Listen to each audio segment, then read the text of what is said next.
We're finishing this one up now, boys. Welcome back to the final episode of the 132 things I learned from the Destiny 2 beta.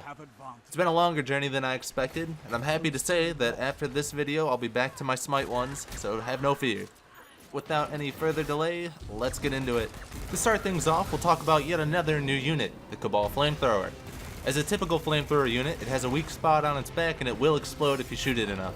Something else I saw was that if the flamethrower pack is on the ground and you shoot it, it will still explode.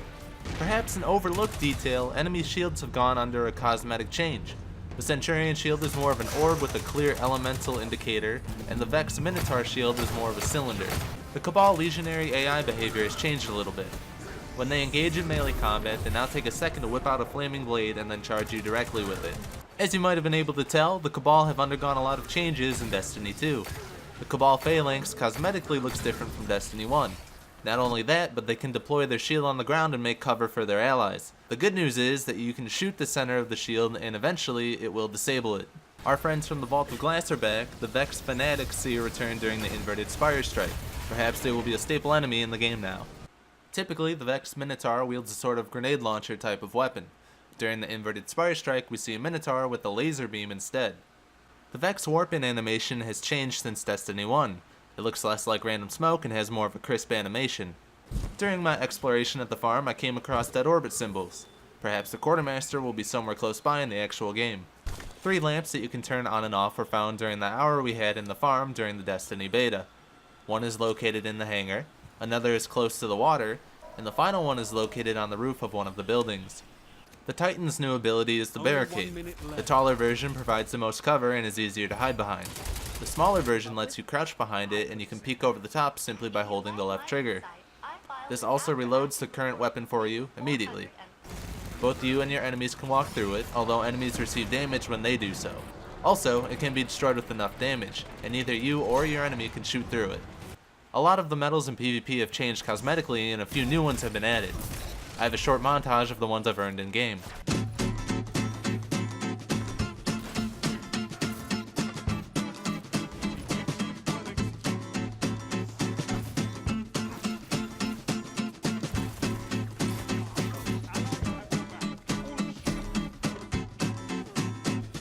A new warping screen has been animated and I have to say it looks quite nice. I unfortunately learned that you can be killed by the Cabal drop pods.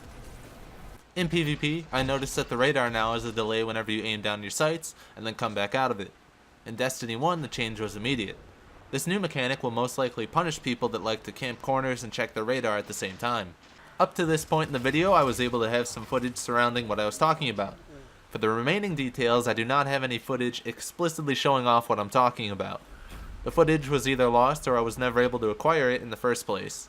Things like this tend to happen when you're managing over 100 clips. So here are the remaining details of the video.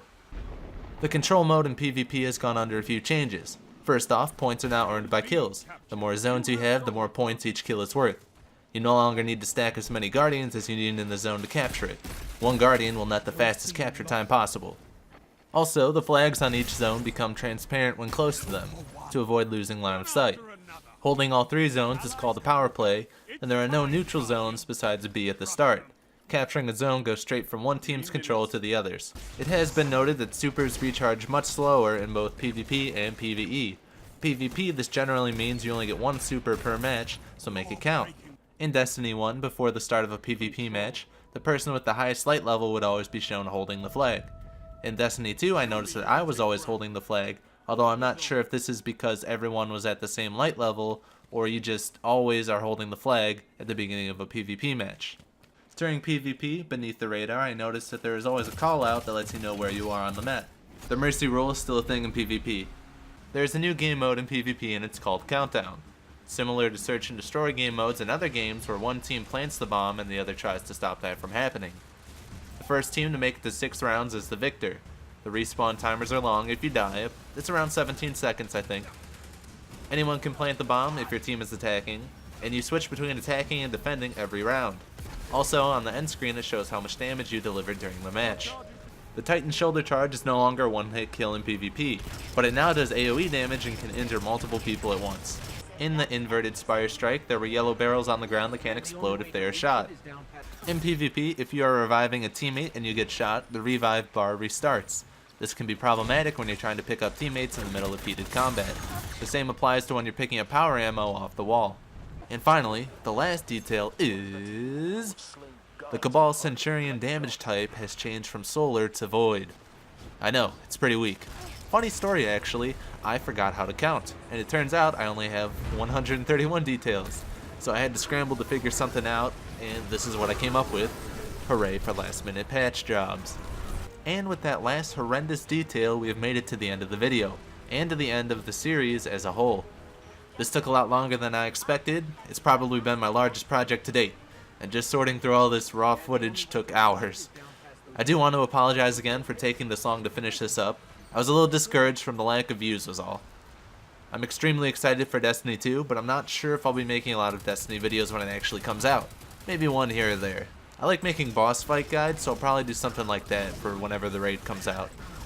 And like I said at the beginning of the video, I will be back to Smite videos for the time being.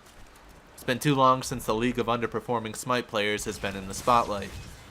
Most of my minuscule following comes from Smite, so I have to show my peeps I'm still with it. So it's been a pleasure, guys, and I will see you in the next video. Later.